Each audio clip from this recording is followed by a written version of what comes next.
L'accompli n'est pas toujours l'apanage de personnes parfaites. Le couple, c'est la représentation parfaite de l'amour. Quant à l'amour, qu'est-ce qu'il y a de plus extraordinaire et étonnant ? En effet, rien que par amour, des gens sont prêts à faire des choses incroyables, comme se mettre avec des personnes surprenantes, voire même inexistantes. Ouais, vous avez bien entendu. Étonnant, n'est-ce pas ? Découvrons ensemble les 8 couples les plus insolites et surprenants du monde. Numéro 1, Amélie Jennings et Sean. Avec le succès fulgurant des jeux vidéo en ligne, les rencontres sur ces plateformes sont aujourd'hui de plus en plus courantes. Et il est désormais plus facile de se faire de nouveaux amis, voire même de tomber amoureux. C'est le cas d'Amélie Jennings du Danemark et du Britannique Sean. Ces deux tourtereaux ne se sont pas rencontrés dans un bar, lors d'un dîner ou encore à la plage par exemple. Ils se sont connus sur une plateforme de jeux vidéo. Ce n'est pas le canal via lequel ils se sont rencontrés qui en fait un couple extraordinaire. Mais il y a un détail important qui prouve à quel point l'amour n'a pas de frontières. En effet, Amélie est une femme qui a au fil du temps accepté ses courbes. Son mari ne trouve aucun mal à rester à ses côtés et l'a d'ailleurs aidé à s'aimer telle qu'elle est. Sean a pour sa part une taille moyenne. Ils se sont rencontrés pour la première fois sur un jeu vidéo en ligne et sont vite devenus des amis. Comme on le dit, c'est plus facile de transformer l'amitié en amour. Et c'est ce qui va se passer avec Amélie et Sean. Depuis déjà plusieurs années, ils vivent un amour inconditionnel. Amélie explique que les rencontres sur les jeux vidéo sont une manière différente de se connaître. Dans un monde peu romantique à première vue, vous rencontrez des personnes qui partagent la même passion que vous.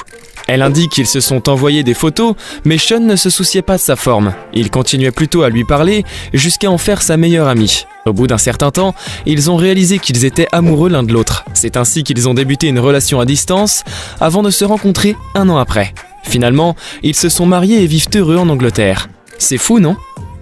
Numéro 2, Monica Riley et Sid. Voici également un couple très étrange. Il s'agit de Monica Riley et de son époux Sid. Monica Riley est une jeune Texane de 27 ans, qui avait un rêve surprenant. Malgré le caractère fou de son rêve, Sid, son mari, a contribué à sa réalisation. Le rêve de Monica était d'arriver à peser 444 kilos. Si certains pensent que son rêve était fou, son mari non. Sid, même s'il a une taille normale, compte tenu de ses sentiments pour sa femme, n'a pas jugé l'abandonner à cause de son obésité. Il l'a plutôt aidée en la nourrissant de façon excessive dans le seul but qu'elle atteigne son objectif. Ouais, c'est, surprenant. Mais attendez, ce n'est toujours pas le plus dingue. C'est à l'aide d'un entonnoir que son mari l'aide souvent à consommer des aliments calorifiques. 2 ans après, alors qu'elle venait d'avoir 29 ans, Monica Riley a dû mettre un terme à son projet lorsqu'elle décida d'être mère. En 2018, elle a commencé donc par subir des chirurgies de perte de poids afin de permettre à son bébé d'être en bonne santé. Numéro 3, Joelison Fernandes da Silva et Evem. Joelison Fernandes da Silva est un Brésilien vivant à Assunção, une ville située dans le nord du Brésil. À 21 ans, il mesurait déjà 2,34 mètres. Il n'était pas fier de sa taille parce que celle-ci est due à une tumeur qu'il avait depuis la naissance. Devenu célèbre parce qu'il était l'homme le plus élancé du pays, il a fini par trouver son âme sœur parmi ses admirateurs. Alors qu'il fêtait son anniversaire, Medeiros, l'une de ses fans, lui a envoyé un message pour lui souhaiter un heureux anniversaire sur les réseaux sociaux. Très vite, cette admiration s'est transformée en une relation. Medeiros et Fernandes se sont échangés des numéros, ce qui a abouti à une rencontre. La fille, qui n'avait aussi que 21 ans, ne mesurait qu'1,52 m. Quelques mois après, ils se sont mariés. La surprise malheureuse pour eux est qu'ils ne pouvaient pas avoir d'enfants, compte tenu des antécédents de santé de Fernandes. Ils finiront tout de même par établir un projet pour adopter un enfant. Numéro 4, Philippe et Suzanne. L'amour rend aveugle, dit-on souvent.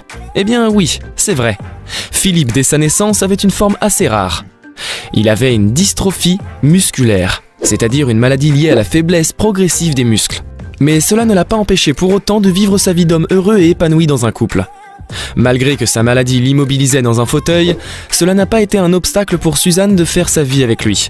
Philippe avait d'abord attendu pour voir comment allait évoluer sa maladie avant de se lancer dans sa relation. Le coup de foudre est né entre les deux lors de leur première rencontre. 1 an après, l'amour a grandi et les deux se sont mariés. Suzanne aidait de temps en temps son époux à faire ses tâches journalières. Elle avoue même qu'elle n'a jamais songé à croire que son mari est dans une chaise roulante. C'est donc du plaisir pour elle d'être chaque fois à ses côtés. Dans ce cas, Suzanne n'a pas tenu compte du défaut physique de son mari pour l'épouser. Stacy, elle, dans le cas qui va suivre, n'a pas pris en compte de l'âge de son amoureux pour être avec lui. Numéro 5, Tommy Edward Crutchfield et Stacy. Originaire de Floride, Tommy Edward Crutchfield est un Américain qui élève des reptiles. Âgé de 70 ans, il s'est mis en couple avec Stacy, une femme de 37 ans. L'âge de Tommy fait presque le double de l'âge de sa femme. Eh oui, l'amour n'a pas d'âge, même si ça paraît un peu surprenant. Le couple dit qu'il se soucie peu de ce que pourraient penser les gens. Tommy se dit être plus heureux, car selon lui, avoir une femme de moins de 32 ans d'âge que lui est la meilleure des choses qui lui soit arrivée. En réalité, cet amour est né suite à une visite de la dame dans la ferme de l'éleveur. Progressivement, de cette visite amicale est née une affection qui, au fil du temps, s'est transformée en amour. Depuis, ils vivent ensemble et partagent la plupart de leur journée à travailler dans la ferme des reptiles. Numéro 6. Akihiko Kondo et Hatsune Miku. Akihiko Kondo s'est mariée avec la chanteuse virtuelle de J-pop Hatsune Miku, matérialisée par une peluche. Pas moins d'une quarantaine de personnes avaient alors assisté à ce mariage symbolique entre un homme et un personnage de fiction. Juste pour info, les festivités ont tout de même coûté plus de 15 000 €. Hatsune Miku est un personnage de fiction créé en 2007 par Krypton Future Media et est rapidement devenu une icône de la pop japonaise. Ce personnage, dont l'apparence est celle d'une jeune femme de 16 ans, est une véritable star sur YouTube. Celle-ci sort des albums et assure des représentations sous la forme d'un avatar projeté en 2D. Se marier avec un personnage virtuel n'est pas si choquant, tant les nouvelles du genre ne sont pas rares au Japon. Mais pour nous occidentaux, ça fait quand même bizarre. En plus, la question de l'apparition d'une nouvelle minorité sexuelle se pose de plus en plus dans ce pays. Néanmoins, dans le cas d'Akihiko Kondo, l'aventure va bientôt prendre fin. Laissez-moi vous expliquer pourquoi, ça risque de vous surprendre. Malheureusement pour Akihiko Kondo, ce dernier va bientôt perdre sa femme virtuelle. Il faut savoir que lors de la cérémonie, l'homme avait déclaré solennellement jusqu'à ce qu'une mise à jour nous sépare. Avouez que c'est plutôt marrant. Or, le moment de cette tragédie va bientôt arriver, plus précisément au mois de mai 2020. À partir de la date annoncée, le Gatebox d'Akihiko Kondo aura besoin d'un nouveau système afin de pouvoir fonctionner à nouveau. Le fabricant a déjà promis à l'intéressé une nouvelle machine. Néanmoins, qui dit nouvelle machine, dit nouvel hologramme. Ainsi, Akihiko Kondo a annoncé qu'il allait accueillir le nouvel hologramme, mais qu'il n'était pas certain de se remarier. Ah, je ne sais pas trop quoi vous dire. Qu'en pensez-vous? Vous trouvez ça triste? Ou vous comprenez qu'on puisse tomber amoureux d'un personnage fictif? N'hésitez pas à vous exprimer en commentaire. Numéro 7. Elizabeth Hoed et Logan. Vous pensez certainement qu'il s'agit d'une femme et d'un homme, mais vous n'en reviendrez peut-être pas, puisqu'il s'agit aussi d'une femme et d'un chien. Et oui, l'amour a ses raisons que la raison même ignore. Le chien est le meilleur ami de l'homme, mais jusqu'à devenir le mari de quelqu'un, c'est autre chose. C'est Elizabeth Hoed qui nous le démontre. L'union entre elle et son chien Logan est tout simplement étrange. Selon elle, son chien l'a rendue heureuse, ce qui n'a pas été possible avec un homme. Elle confie que de ses précédents mariages, au nombre de 4 au total, aucun homme n'a pu lui procurer le bonheur dont elle rêvait. Tenez-vous bien, la cérémonie a été diffusée en direct sur une chaîne britannique. Numéro 8. Amanda Tigg et Jack Tigg. Amanda a préféré se marier à un pirate, ce qui est très bien. Mais quel pirate? Un pirate au nom de Jack, décédé il y a de cela 300 ans et enterré quelque part en Haïti. Comme tout couple, ils ont connu des hauts et des bas. Tout commença en 2014 où Amanda sentit la présence du pirate pendant qu'elle était seule dans son lit. Par la suite, les choses sont allées si vite qu'ils ont mené 2 ans de relation. Suite à cela, Jack a vu que la relation lui convenait et qu'il ne fallait plus perdre de temps. Il demanda donc Amanda en mariage. Et tout naturellement, celle-ci accepta de devenir sa femme.